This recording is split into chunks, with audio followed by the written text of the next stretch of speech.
Think about your phone, your car, maybe even a medical device someone relies on. They just work most of the time, right? Reliably, consistently. But it's kind of interesting to stop and think about what actually makes that possible. There's this whole hidden layer of uh, assurance.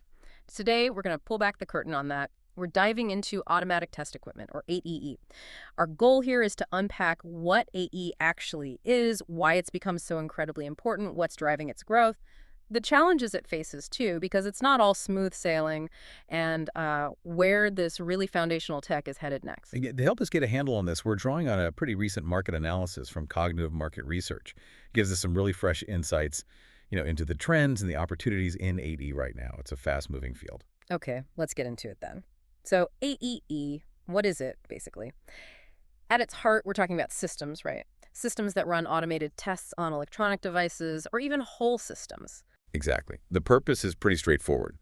Check functionality, make sure the performance is there, guarantee it's dependable. And it's not like one single thing, is it? You mentioned systems. It sounds like it could range from something fairly simple to, well, really complex setups. That's right. You can have relatively simple test sets or these incredibly sophisticated systems designed for like mass production, high volume.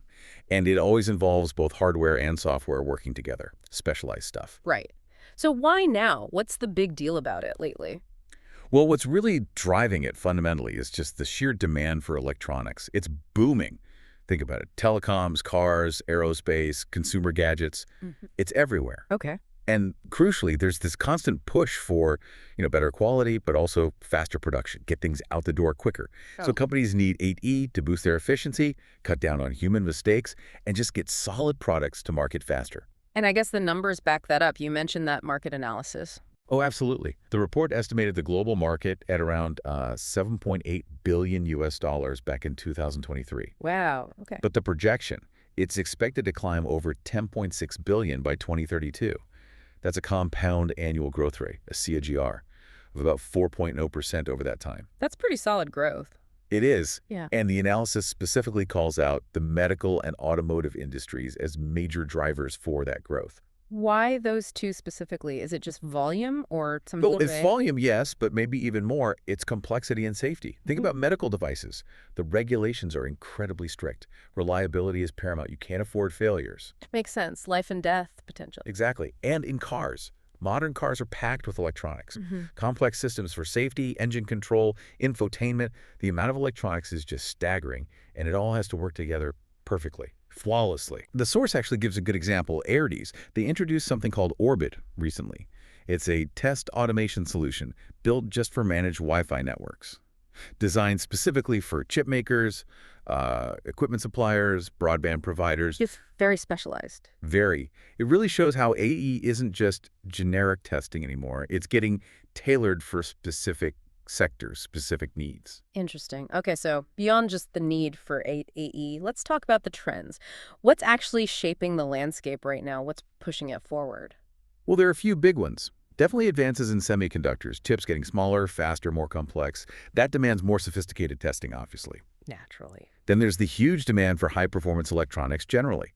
Plus, the arrival of things like AI, the Internet of Things, 5G networks, all of these rely on complex, interconnected systems that need rigorous testing. It's not just testing one component anymore, is it? It's testing how everything interacts. Exactly.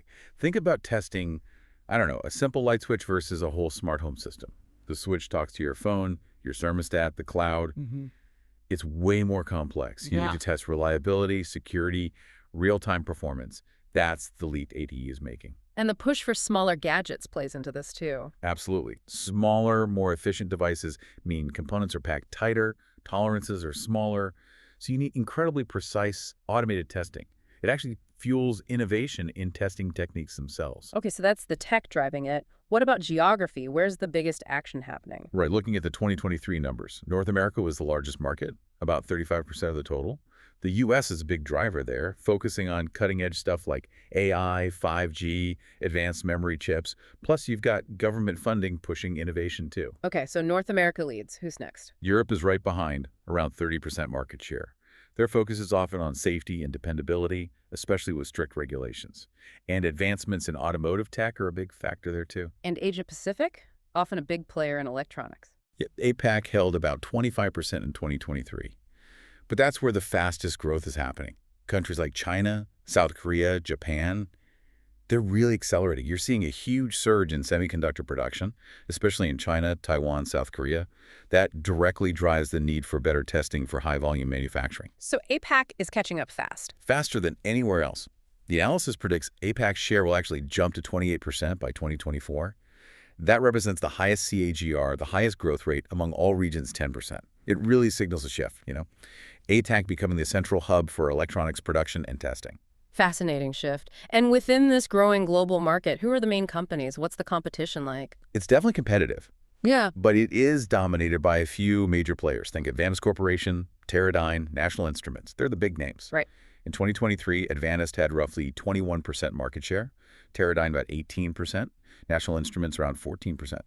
These guys invest heavily in R&D to stay ahead. Innovation is key. So they're constantly trying to one-up each other. Pretty much. And you see a lot of mergers, acquisitions, strategic partnerships. It's all about broadening their product lines and their global footprint. But is there room for newcomers? Or is it locked down? The report suggests we should expect new entrants and more competition, actually, especially by 2024, particularly in those fast-growing emerging markets in Asia-Pacific. So while the giants lead, it's still a dynamic field. Okay, so we've got strong growth, big players, exciting tech, but it can't all be positive, right? No industry grows without hitting some bumps. What are the main obstacles here? What's slowing things down? That's a really important point. Uh, And the biggest hurdle, without a doubt, is the cost, the initial investment, especially for small and medium-sized businesses, SMEs. right, these sophisticated systems must be expensive. Incredibly so.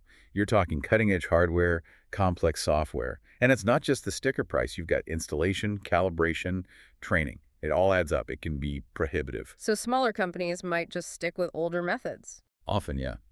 They might rely on less effective, traditional, maybe manual testing because the financial burden of ADE is just too high. The report mentions Chroma AD's new high-performance power IC tester as an example. It just highlights how complex and high-tech and therefore expensive these modern systems are. That makes sense. A big barrier to entry. Is cost the only major issue, or are there other complexities? Cost is huge, but integration is another big one. Trying to integrate these advanced AD systems into existing manufacturing lines can be really complex. Especially if those lines are older. Exactly. If you're dealing with outdated systems, getting everything to talk to each other smoothly is tough. It often means you need a deep dive into your current operations, maybe significant customization for specific production lines. So it's not just plug and play. Not usually, no. Yeah. That customization takes time, expertise. It drives up costs and extends timelines. You need more resources for design, testing, validation. It's a whole process. Okay, so significant hurdles with cost and integration, but looking ahead past those challenges, what's next for AD? What are the innovations we can expect? Well, the future still looks bright, driven by tech innovation. A huge one is more AI and machine learning. Integrating AI and ML into ATE systems is a major focus. How does that help smarter testing? Exactly. Better accuracy, for one, automated analysis of all the test data, and even predictive maintenance. The system could potentially flag faults before they cause major downtime.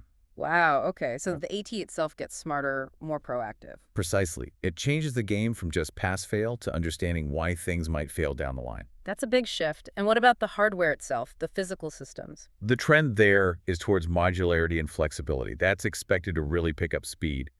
Modular designs mean manufacturers can kind of tailor the test setup to exactly what they need. Easier to upgrade or scale up later. Exactly. Much easier upgrades, better scalability. That's crucial when tech changes so fast. And also, the Internet of Things, IoT, will play a bigger role. Connecting AD systems allows for real-time monitoring, remote control, better collaboration across the factory floor, more efficiency. And these big industry shifts we talked about, like electric vehicles, how does that factor in? Oh, massively. Industries like automotive and aerospace, as they go electric and automate more, the demand for advanced AE just skyrockets. You need to test incredibly complex components. Like batteries and motors in EVs. Exactly. EVs mean totally new testing needs for batteries, power electronics, battery management systems, electric drivetrains. AD is absolutely critical to make sure they're safe, reliable, and meet standards. And self-driving tech, too, I imagine. Huge implications there. Autonomous driving requires immense amounts of testing for safety and regulations. AD enables the kind of rapid simulation and real-world testing needed for those complex AI systems. So yeah, all these future developments are really going to boost AD's capabilities and drive more adoption. So, bringing it all together, what's the bottom line for, the average person who just wants their gadgets to work? Well, the big picture is that AE is undergoing this really profound change. As everything gets more digital, more connected, more automated, AE is sort of the gatekeeper. It provides the critical testing and validation that ensures all these advanced systems actually perform, are safe, and meet the rules. So, overcoming those hurdles, the cost and integration, is key to unlocking that future. Absolutely critical. If we can tackle those, the potential is enormous. It really shows how this maybe obscure sounding industry is quietly underpinning so much of modern life. It really is. So maybe the next time you pick up your smartphone or get in a modern car or even think about medical tech, just take a second to consider all the invisible automated testing that went into making it reliable and safe. It's kind of the foundation of trust in this increasingly complex tech world we live in.